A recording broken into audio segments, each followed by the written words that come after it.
What's going on, Love Tribe? Welcome to ID Podcast. Thanks for tuning in to listen to today's show. Yeah, this is our third take of the intro. We had a couple funny mishaps. I said, let's just leave them in. The listeners know. They like it. We're real people. We're not professional DJ jockeys. I'm going to start talking like this in a professional DJ voice. Please don't. Okay. Sorry for that.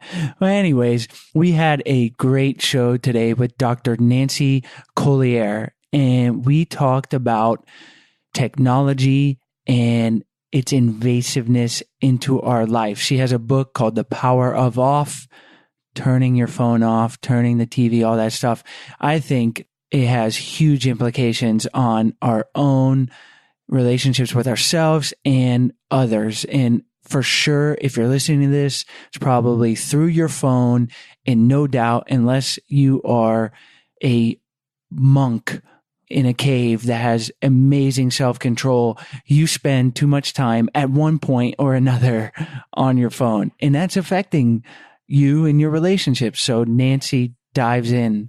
Yeah, I mean, we definitely have our own. We've been in conflict and have arguments based on our use of social media and on the phone. So I can only imagine that all of our listeners are as well.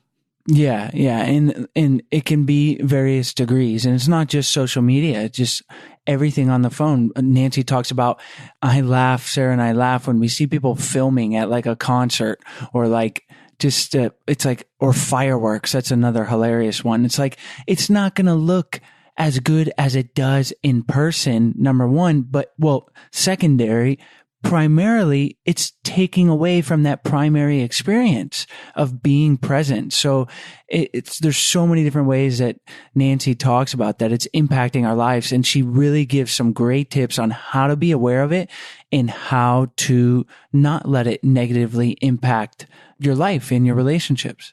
Yeah, I think what I took away from this, I learned a lot, but a few of the things that I know I'm going to implement immediately: don't bring the phone into the bedroom. Don't use it as an alarm clock, because then that's not the first thing you pick up in the morning.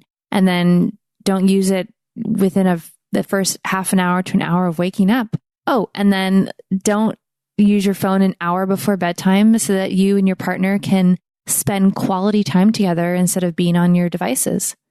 Yeah, Sarah's laying out the rules right now. I'm like, all right, I'm taking notes. But yeah, those are all great things that Nancy mentions. And yeah, I mean, I was thinking when she was saying the hour before bedtime, and we have a 2-year-old, as our regular listeners know. And at the end of the day, it's just, sometimes you just want to detox and just relax and look at your phone and try not to think. But honestly, Sarah and I, we should be just connecting a little bit more, because for even all the more reason to, because we have a 2-year-old, because so much of our time, we can't barely have a discussion about anything. Stella's in this phase where if Sarah and I are talking, she'll just start babbling like like she's in the conversation with us. Yeah, and because she like doesn't like the fact that we're not paying attention to her. Yeah, it's what it seems like. Yeah. But yeah, so we just can't even get conversations going during the day, hardly at all. So for sure that'll be valuable to us is the last hour before bed, no phone. It cannot be that important. There can be no business, no news, no updates, social media that are more important than nurturing the relationship. So yeah. And if you guys find this episode valuable, then you can head over to our website, idopodcast.com/113 download. And we've created a freebie for you guys, compiled some tips on how to take away the technology, how to implement that so that it can benefit your relationship. So hopefully you guys find that valuable. Just a little maybe go-to guy when you feel that you are being too encompassed by your device or your social media, and you need Which is everyone. Yeah. All the time, right? Yeah. I mean, like I said, if you're out there listening and you're like, nope, not me, I never look at my phone, then you probably have a Zach Morris phone. Which is wrong, because you're probably on your phone right now listening to this podcast. No, that's an instance. It's okay, right? No, we'll let you listen to the podcast. No, you probably have a Zach Morris phone and it's a big block. It's an unsmart phone, dumb phone, which there's nothing wrong with that. Good on you, because you're not missing out on a lot of wasted time. For sure, there's some valuable things like MapQuest, not getting lost. But yeah, it's all about being aware and using the tips that Nancy gives to make sure it's not negatively affecting the relationship with yourself, with your partners, being present, all of these things. I thought the last thing I want to mention here was really powerful. As Nancy says, at the end of your life, are you going to regret not being on your phone? Are you going to be like, man, I really wish I had more followers on Instagram or more likes? It's like, no, those things aren't important. So yeah, I really hope you guys take the advice to heart from this episode. I know I am going to try to. Sarah's got her rules ready to go, and we appreciate you guys listening as always. And we hope you guys enjoyed today's episode. Thank you so much. Today's show is sponsored by Talkspace, the online therapy company that lets you choose from over 1,500 licensed therapists. Get matched with your perfect therapist today by visiting Talkspace.com/I do. That's Talkspace.com/I do. Today's show is also sponsored by FindYourTrainer.com, America's largest personal trainer network that matches you with your perfect personal trainer. Train anywhere, anytime.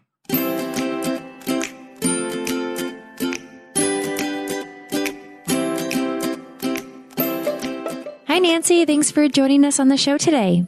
My pleasure. So we've given our listeners a little overview, told them a little bit about your most recent book. Why don't you tell us why you enjoy helping people improve their relationships? Well, let's see. Because I'm a member of a family and in a marriage and friendships. And it's fascinating to me that as a longtime psychotherapist and, leading groups and all sorts of other things, people always come back to their relationships in terms of their ground.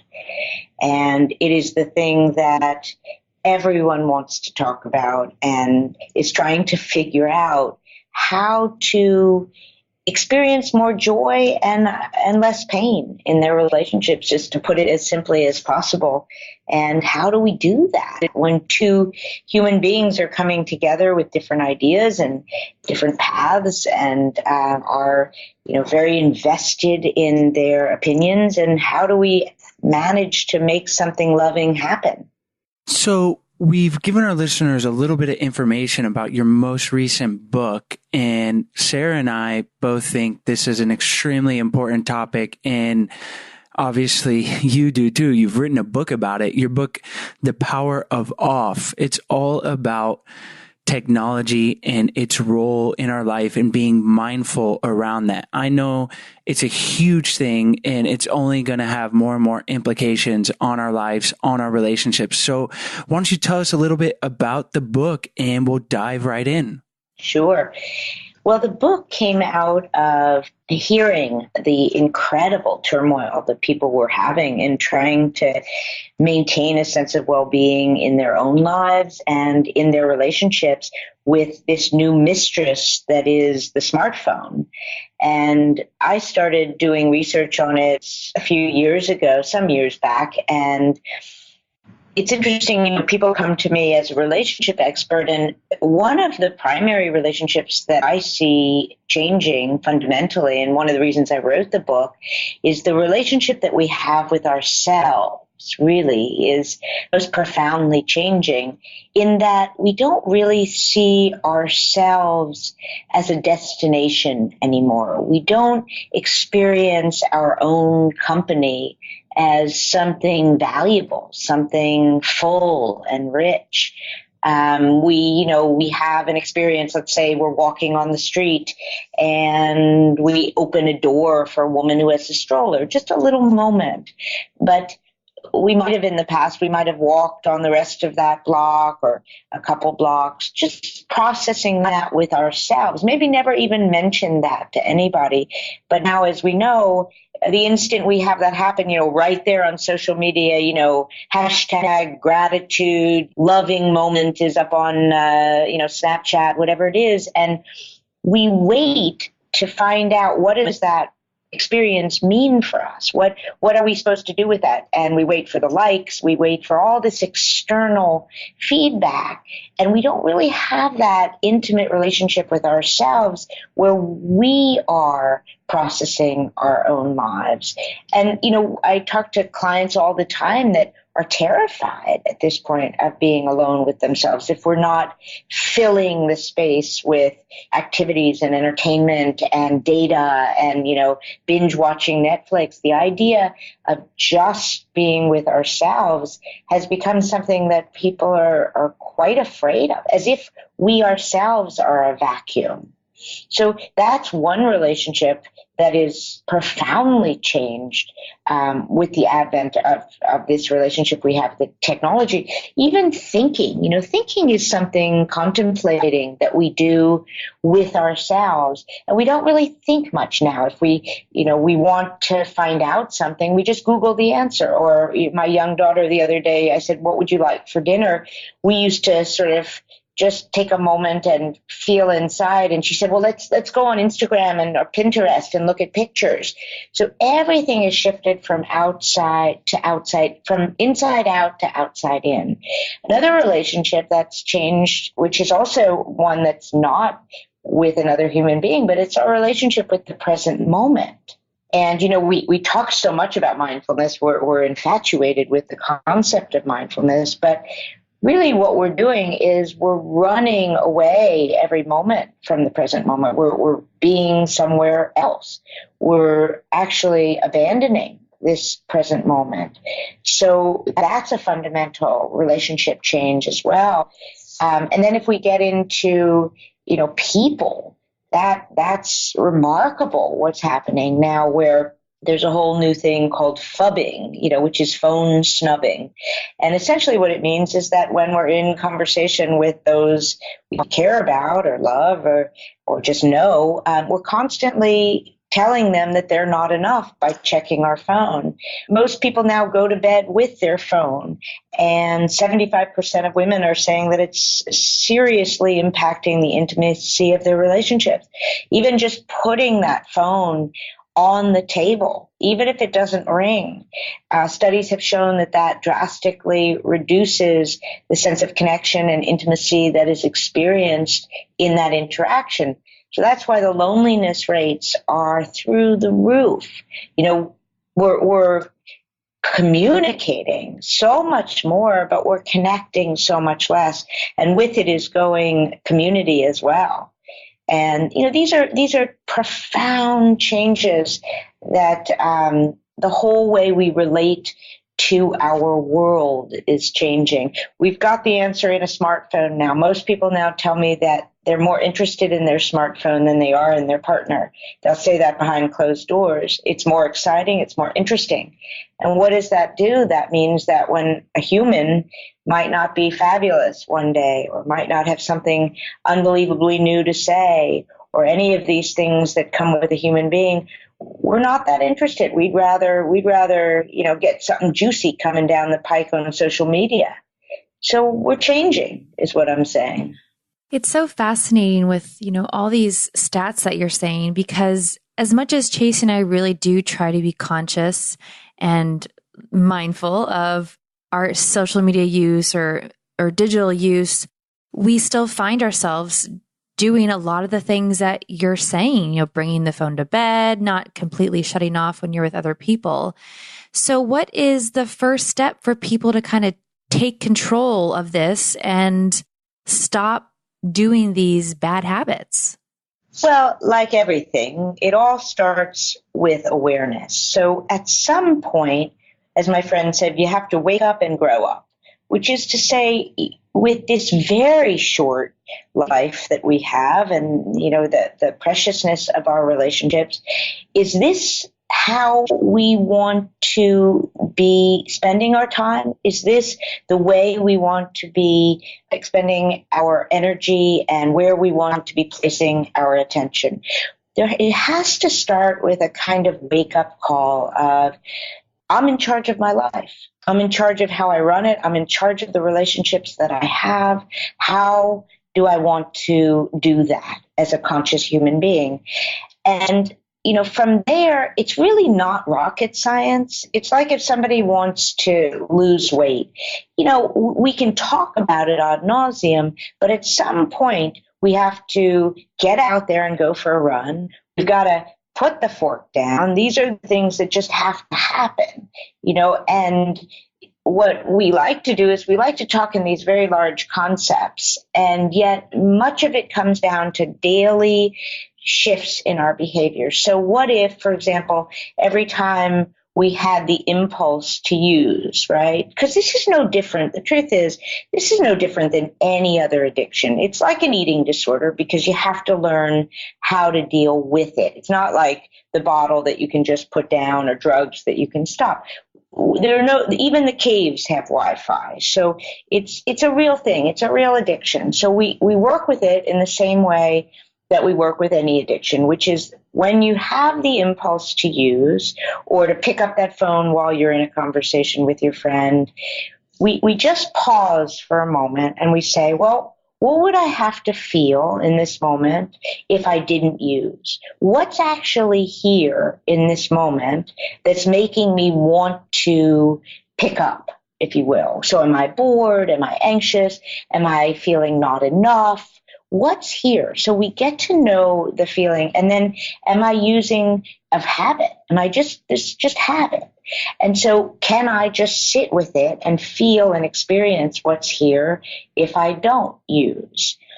And so that's a very primary step, is to be willing to take that pause and say, what's happening here? Because the addict, and I say that this is no different than any other addiction because on all the MRIs, it has the same brain scan as someone on cocaine or anything of the sort. When we use technology, we get a hit of dopamine, really strong hit of the feel-good hormone. And then what happens is we start searching for that hormone more and more, and the impulses to use get more and more because we want more of that feel-good sensation. But then shortly thereafter, what starts to happen is we go from seeking a good feeling to trying to avoid a bad feeling, just like the addict. So then we get this rush of a drug called cortisol, which is the fight or flight, the stress hormone. And the only way we know how to calm the anxiety that causes is to use.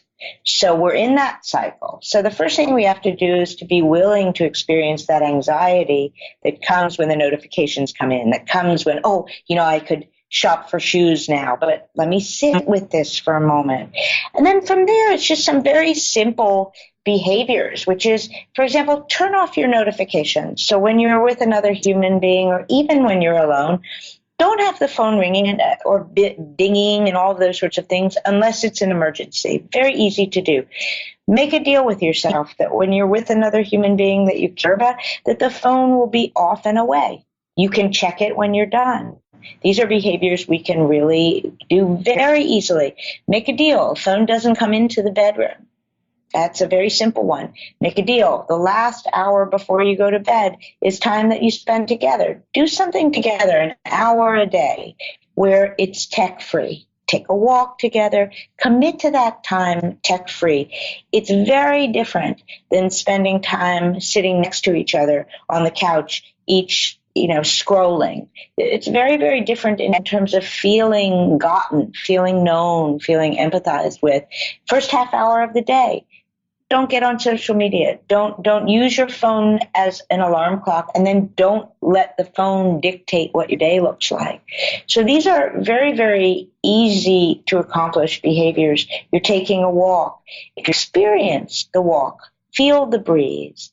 Make decisions that take seriously the way that this is impacting your life, particularly with people that you care about. This is not about becoming a Luddite. We all love technology. It's got incredible opportunities associated with it. What this is about is finding freedom in technology, not from it. So that, again, we're using technology as the tool that it is. We're not being used by technology. Right now, the rat's got the scientist in the cage. What this book is about reestablishing technology as something that we humans, team human, we call it, are making the decisions about how we want to use them. And what I've found so many, many, many times in my practice is that the deeper needs for well-being are not being served by more and more entertainment and by more opportunity. Even though so much of our lives have changed with technology, what we really need to feel well and to feel that we're living a good life is the same as it was before technology. Close and intimate relationships, work that's meaningful, a sense of belonging to something larger than just ourselves, a sense of community, a sense of purpose. None of these things have changed, and yet our behavior has radically changed such that in 90% of our free time now, that's not work time or sleep time or chore time, we're spending 90% of our time on technology. And we're not receiving those nourishing aspects of life, like taking a walk with a friend or spending time with oneself in some form of contemplation.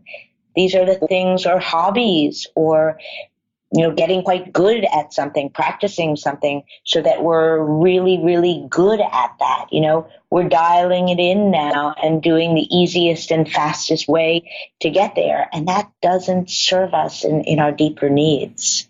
Wow, Nancy, Sarah and I are just scribbling away because there's so much value here and it is so relatable. Obviously, we're coming to our listeners on a podcast, so likely it's in the car or on a phone, and everyone is experiencing these things, and it does have profound implications for our relationship with ourselves and others. And it's just so important because I think we can both speak from our own experiences. We try to be mindful.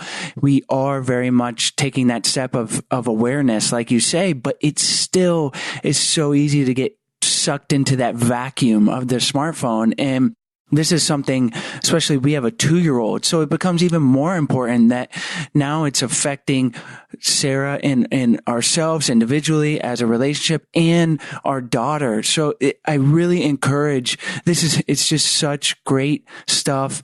People should read your book. And if anything, this podcast will just bring that awareness, because I really do. And you obviously are onto this, but the implications of this as a society, a culture, and everything just moving forward, because it's only going to get worse, right? As far as the technology being in our lives, we're going to have virtual reality. Facebook is going to become the virtual, like all of these things are coming down the pipeline. So we really need to get ahead of it and start implementing control and understanding, getting this awareness now so that we can have these tools to relate to ourselves and the people in our lives in a good way. So it's just, I know I'm preaching to the choir, but it's such great stuff. Well, one thing I will say too, and it's encouraging, but the mythology is starting to crack, so that the success of my book and other books on this topic is showing me that people are getting hip to this truth, which is that it isn't making life more connected. It isn't fundamentally making us feel better. If anything, it's creating this sense of constant craving of, what's next? What's next? What's next? This moment is not enough. What else is possible? Because, of course, now it feels like everything is possible. But what that's doing for many people is it's creating a kind of paralysis where too many options and too many things to know and figure out and do and understand, it actually is leading us to feel disempowered, to feel it's too much for our consciousness. So people are talking more and more about returning to a kind of more simple way of living. It's why we're seeing, $100,000 vacations now to get off the grid. It's why, adult summer camps where no technology is allowed, adult coloring books, let me do one thing at a time. Because ultimately all of this multitasking and everything we're doing, what it's doing is, it's like if you were to take a gigantic amount of water and pour it into a ocean that had been emptied out, it's very, very shallow there. So we take a gigantic ocean full of experience and we vacuum it out, and then we pour in all of this data. But when it fills up the ocean floor, it's very shallow. So all the multitasking we think we're doing so well, what it does is it vacuums out the nourishment and the value of the experience. And people are talking about this, how they feel less okay. And, one other thing I would say, too, that's really important is the relationship that we have with our direct experience is probably the most important thing in determining our sense of well-being. And by that, I mean, when we, for example, we go to the museum now, we go to the museum for many people, not really to look for art, but we go to the museum to take selfies of ourselves as someone who is looking at art. Look at me, I'm having a cultural experience, right? So what's happening is that the direct experience of our living is being replaced by building the brand that is our identity. So that with a child, that's so fundamental in the way they're experiencing their lives. So they have all these experiences, but they're not really in them when they're happening. And you can see it in another form, which is we go to our child's dance recital and we spend the whole time capturing the experience in our phone, but we're not there. We're not actually there watching her dance. We have an iPhoto file filled with life, but we haven't actually lived that life. We don't have the bodily felt memories and experience of having lived that life. So people talk to me about feeling like ghosts. They feel like ghosts in their own lives.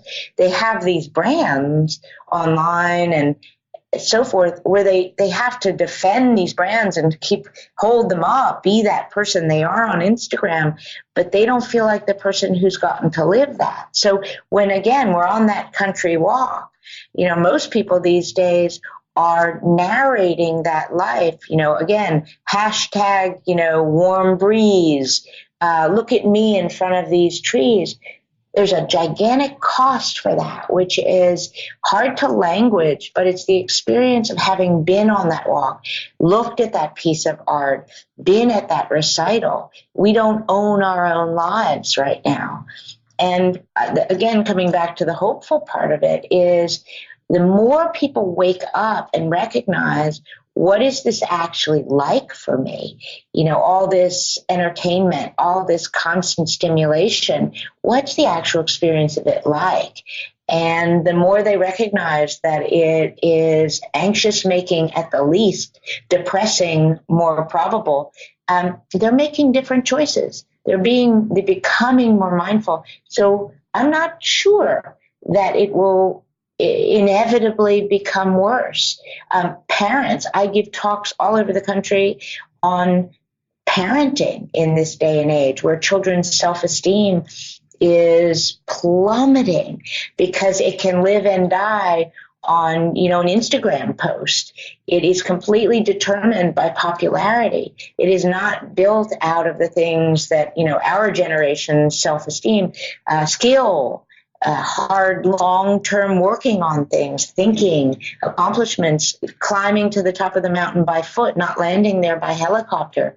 We're seeing a tremendous impact on children's self-esteem because they can do things the easiest way and the fastest way. And again, that's not the way to self-esteem. So all these things, parents are waking up that their kids are not okay.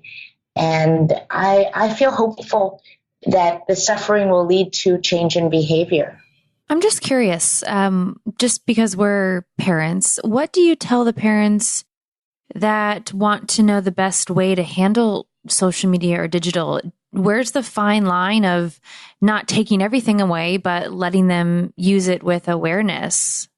Yeah. So one of the things that it requires is it requires a very serious kind of conversation as a family. With a 2-year-old, obviously they are not included, but a decision ahead of time between the parents, which is, how are we going to do this? This cannot be left to the moment where, I have a 6-year-old and a 14-year-old. And when the going gets rough, they get intense on getting the technology, on getting what they need. So these decisions have to be made early, and it requires a kind of fierceness. It requires a willingness to be the bad guy, to say no. And so at 2, you've got a ways to go. But when the kids start to be 7, 8, and technology starts to be the center of where the games are, and, around 9, 10, that's where the socializing starts to go on. And you have to be willing to really set up some very clear rules, and that's your family's rules. And to be willing to, again, take the hit for it. But the problem is, of course, because their entire social lives go on these devices, there will come a time where it's a choice between social isolation and kind of overuse. So we don't want our kids, we don't want them to commit social suicide by not having them. But a lot of it comes down to, what else are we offering our kids? So getting our kids out onto the sports field, getting our kids out in nature, getting our kids into activities that do not require technology in any way. Really, really important. Because what happens if they don't is they start to forget that there's a life there that exists outside of technology. Their academics go on it, their social life goes on it, all the planning goes on it. They cannot miss a group chat and feel like they're part of the scene. So it's more about building a kind of understanding also of the larger impact on the family, on themselves. Kids are smart. The more we talk to them about what it is that this is actually doing to them, give them statistics, talk to them about the addictive quality, talk to them about how Facebook and Instagram have hired all sorts of addiction specialists to keep them hooked. Addiction is good for business. They are not bringing those people on to keep them off the devices. They're bringing them on. They're firing the ethicists and bringing on the addiction specialists and neuroscientists to study how to get them more addicted. Teach them about this and bring in your larger intentions, which is, my larger intention as a parent is to know you, is to be part of your life, is to help you grow into a happy human being who has a sense of self-esteem that's grounded in something other than just the thumbs ups you get on every post. So that's why I'm trying to manage the amount of time. It's not to, kill you socially, right? So again, so much of this, I've written lots and lots on the topic of my Psychology Today blog about very specific things that we can do. Again, some of those same rules. Last hour before you go to bed, there's no technology. First hour before you wake up, after you check your phone, no. We start to train them in positive behaviors. We can't do much about when they have their phone at school, because often schools are allowing this. But when you come home from school, you get it for 45 minutes catching up with everybody, and then during homework time, you have no access to it. Notifications are turned off. All these sorts of things. It's very structured. That's the thing. And you have your kid, as they get older, sign a contract with you that's visible. It's up on the refrigerator. It's somewhere. The family has a program about how to manage, in your undeveloped frontal cortex teenager, how you're going to manage a drug that's as powerful as cocaine. We're not just going to trust that you can do that, because you shouldn't be able to do that. Adults can't do that. So, and all those things said, if I were to say the single most important thing you can do as parents is obviously model the behavior. Don't come home and run off to your email like it's more important than knowing about their day. When you're walking them home from school, of course you can answer a text or do this or that or respond to the office, what have you, but be mindful of what you're actually demonstrating. If you talk the talk but don't walk the walk, it's pointless. Yeah, there's so many great things in here that are going to be applicable to probably every single one of our listeners. You're hard pressed to find someone that's perfectly got the use of technology under control. And I'm laughing, Sarah and I were laughing at, when you were talking about the selfies, and it's so true that you're living like, the life of another person, and that person is your Instagram persona or whatever. Or it's like you see people so many times like filming at a concert. I think that's just the funniest thing, because it's like, look, I don't want to offend anyone that's like a super fan. Go for it. Like, film your concert, but watch the concert. Are you really going to go back and watch that video? It'll never be better than what it is right now. That's right. And your memory, as we said, is drained of the life of it. It's drained of the juice. You can show it to people, and aren't you a hipster that you were there, but you didn't get to live it in the deepest. So this is this is a cost that I'm certainly not willing to give. I go to my kids' events and I say, I trust that if I'm there fully, if I show up fully, I have it in my heart. Yes, I might take a photo on the way out so I can remind my heart of that experience. But we're forgetting, again, that we can know things through our own experience. We don't need them to be in our phone. We can actually have them sort of ingested by ourselves, if you will. Yeah, it's so powerful. And we're here in the Pacific Northwest. There's tons of beautiful hikes, and same thing. We got put the phone away and just take it in and know them for yourself. And that's how it becomes more ingrained and not in a picture or a video. And it goes without saying, a lot of this stuff that you're talking about, we talked about that improving your relationship with yourself. But all of these things, if you're improving yourself, you're going to be improving your relationship. If you're in one, or if you're going to be in one, if you're single. And one of the other things, I mentioned this on another show, but that I really like just for social interaction, or if you're on a date, is either turn the phone off, or if what I liked was if you're in a group setting, everyone puts their phone on the table and the first person to grab the phone buys the meal. Add some stakes in the game. Sure. And what's really inspiring to me too is that when you start to be the light in the darkness, when you start to be the sanity in an insane world, in a world where you actually have to say to a good friend, I'm not enjoying having a conversation where you're checking your phone every 30 seconds, where that actually now has to be spoken. When you start to be the light in the darkness, people follow. People are desperate for those of us that are walking the walk to show them, to be courageous enough to say, hey, you know what? I'm willing to miss out on what else might be coming in so that I can be here fully with you, because in this moment, you're enough. I'm willing to actually give up what else I might miss out on in order to be with you. That has a kind of contagious effect. And I work with one woman, she gets about 2,000 emails a day, and she decided that she couldn't do it. And she set up an email Sabbath. And one day a week, she doesn't take emails.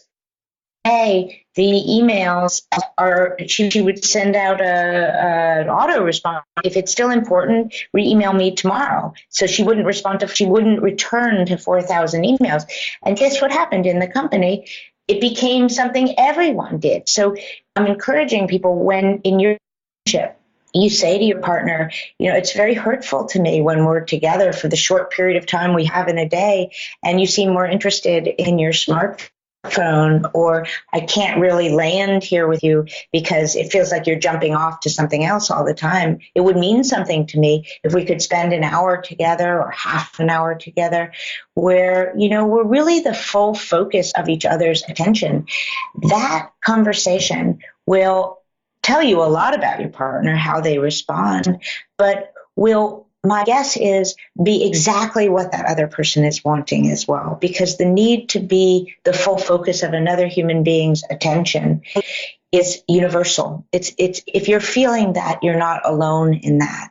And I would say also, just coming back for a moment to this experience of the relationship with ourselves and with the present moment, the more that we can be where we are, not supplementing with entertainment and more juice coming in from the phone, but just be with ourselves in the open time. The more confident we are in relationships to not demand from the other the completion of ourselves. So the more we can be present with ourselves, and that starts with the phone, the more we don't rely on the other to fill our holes, like we're using the smartphone to fill our holes.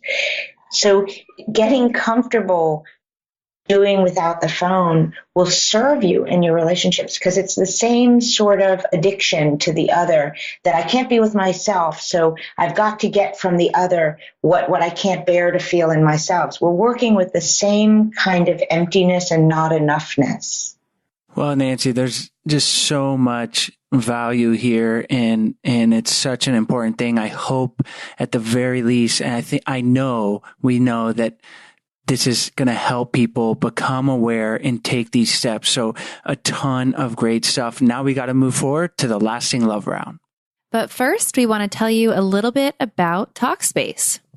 So if you listen to this show, and obviously you hear our experts talk about how important and how valuable therapy can be for you in your relationship. And Talkspace makes this super easy to do. There's really no excuse not to sign up, because you can do it all from your phone. You can text your therapist once you get matched with the one that's right for you.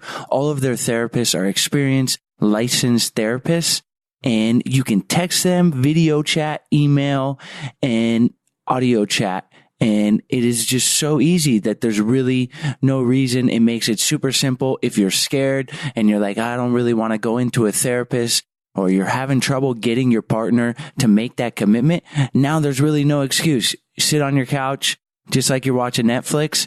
You guys can get couples therapy, or you can work individually with a therapist. So to get matched with your perfect therapist, head on over to Talkspace.com/I do. You can sign up, and by doing so, you're also supporting us. So the code is I do, and by using that, it gets you $30 off your first month, and it really helps us out. So again, head on over to Talkspace.com/I do to get $30 off your first month. Talkspace. Therapy for how we live today.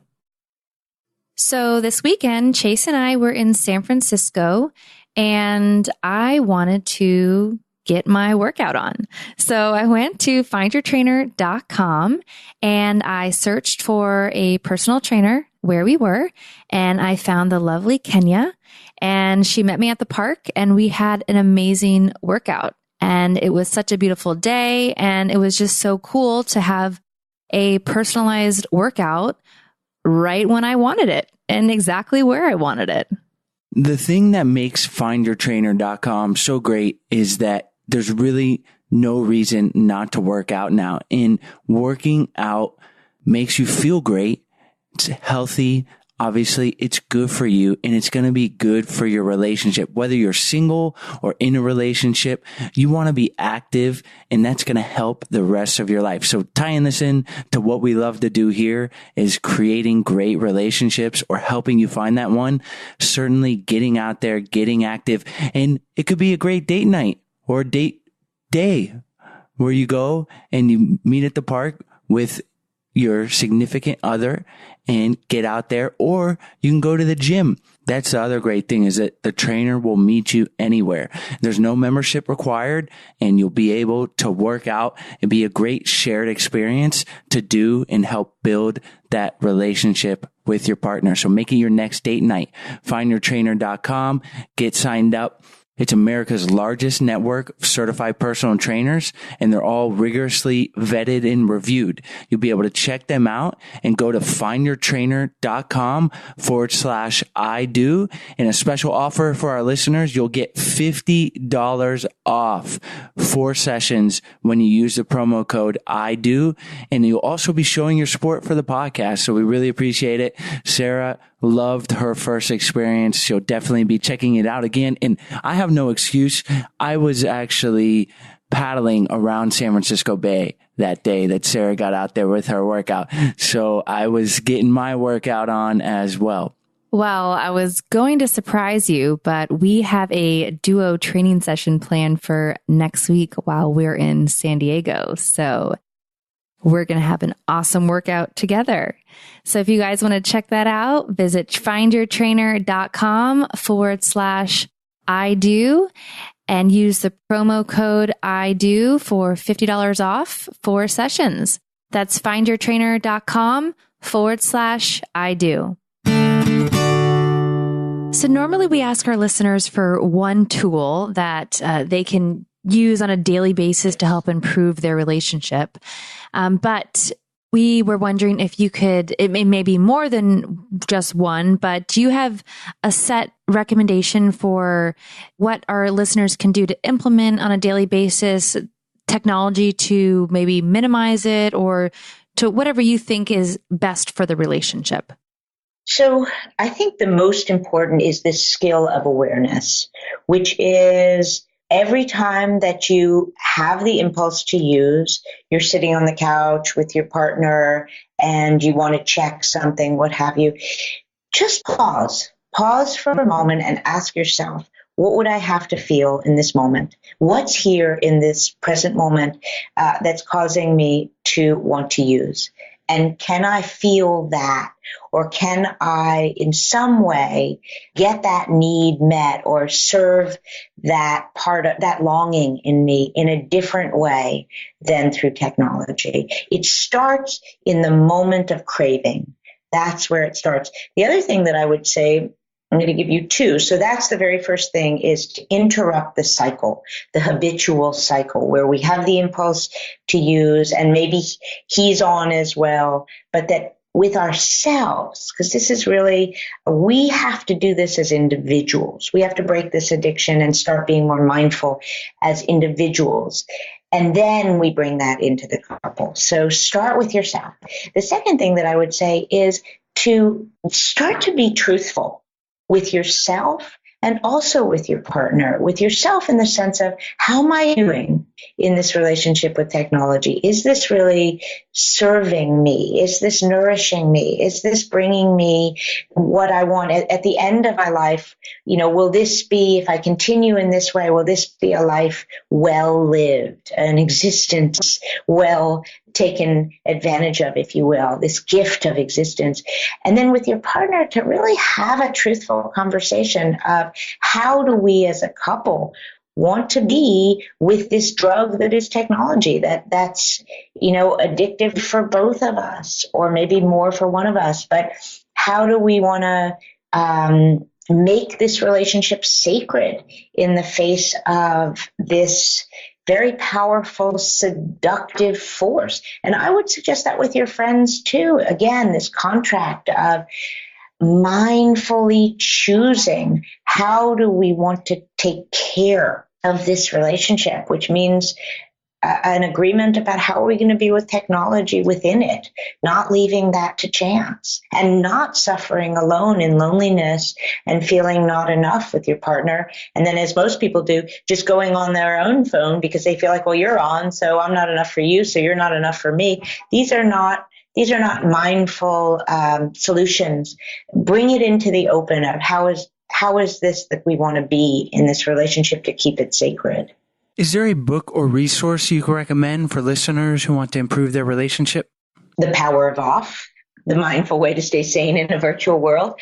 My book, it talks a lot about relationship, but also there are a lot of articles I would say that I've written on. If you go on my Psychology Today blog, and the blog is primarily about relationships and talks a lot about how to live from empathy, how to live from the most important thing, which is listening, how to get out of, your own way and find connection with your partner.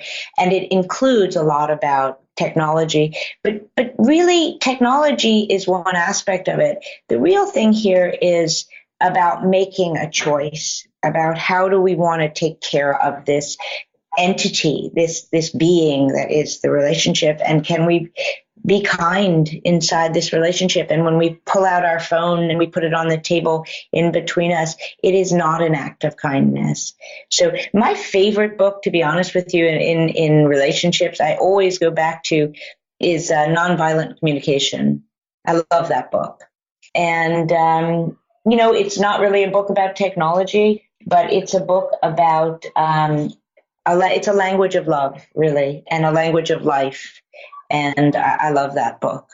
I also love Tara Brach's books. I love the book True Refuge. I recommend that to all my clients. And my own book, I don't know if you know the book I wrote before Power of Off, but it's a book about your relationship with yourself. And it's called Inviting a Monkey to Tea, Befriending Your Mind and Discovering Lasting Contentment. And it's all about the relationship we have with ourselves. Well, thank you for those. They will all be listed on your show notes page at idopodcast.com. And yes, it's so true. So often we hear how important it is to work on the relationship with yourself first, because if you are happy with yourself, you'll be happy in your relationship.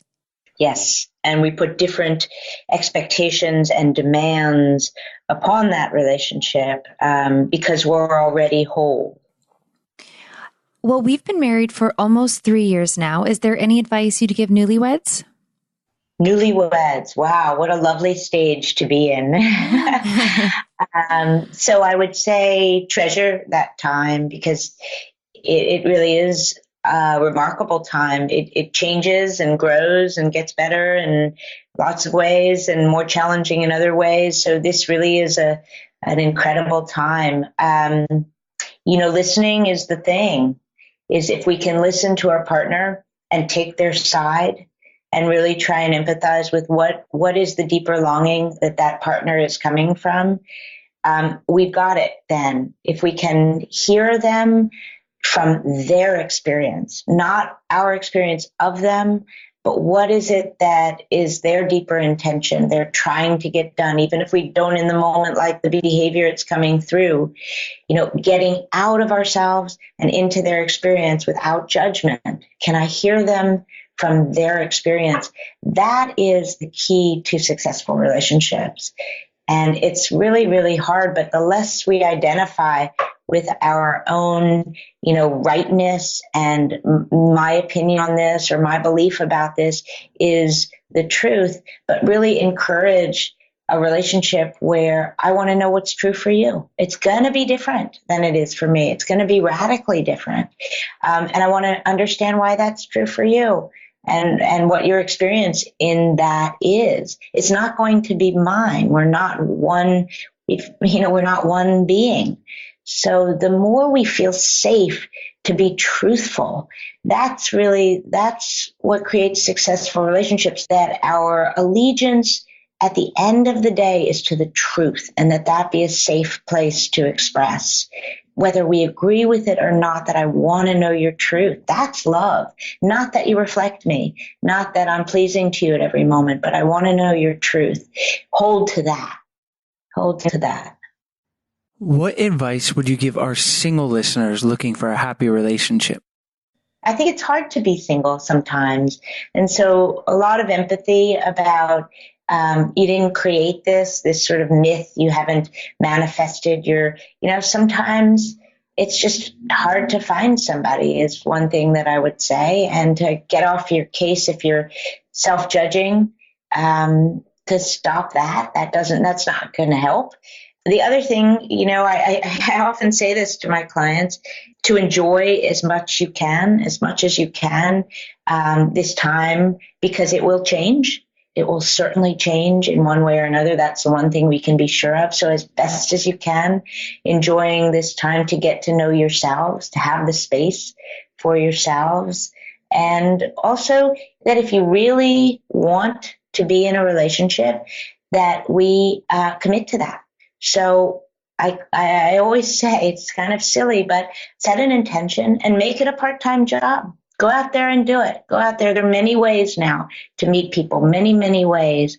And if we really want that, and we want, even if it's that we want the spiritual growth that comes often only through relationship, that's the truth, that relationship is our teacher. And sometimes people come to me because they want the growing that's possible, that can only come through, that they can't get any further, they feel, on their own. And I understand that. So if you want it, really put energy into it. It's the days of, the wrong number phone call coming into your house are over.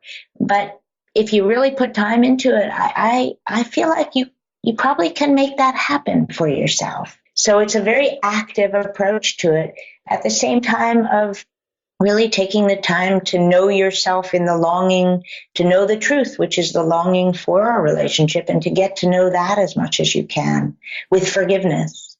Well, Nancy, you have given Sarah and I, and I'm sure our listeners, so much great advice today. I'm going to make a pact. It's almost 3:00 in the afternoon. I'm not going to get on my cell phone for the rest of the day. I think I'll feel a lot better. I'm going to stay off of that. Maybe our listeners can do the same whenever you're listening to this. Just take a break, take a vacation from your phone just for the rest of the day. So let's finish up by having you tell our listeners where they can find you, and then we'll say goodbye. Sure. So the website, if you want all the blogs and more information, is nancycolier.com, and it's 1L. And the blog is on Psychology Today, and you can access that through their site. And the book is The Power of Off, The Mindful Way to Stay Sane in a Virtual World. And that's everywhere books are sold, Amazon and so on. And they also have the Monkey book. And that's it. And also, I do lots of sessions individually and with calls. So I do them by Skype, and obviously here in Manhattan. So if anybody wants that, to just contact me through the website. All of those notes will be on your show notes page at idopodcast.com. And we appreciate you coming on the show. Thank you so much. My pleasure. Thanks for having me. Hey guys, thanks for listening. We hope you enjoyed today's interview with Nancy. If you want to get your hands on today's freebie, we've created a document that is full of all the awesome tips that Nancy gave us today. You can go ahead and download that at idopodcast.com/114 download. That link will be in the iTunes description as well as the show notes page. And if you haven't joined our Love Tribe Facebook group yet, head on over to facebook.com/groups/Love Tribe Fam, like family, FAM, to join. We hope you join our awesome community so we can all inspire each other to have a healthy and happy relationship. Thanks so much for listening, and we'll see you next week.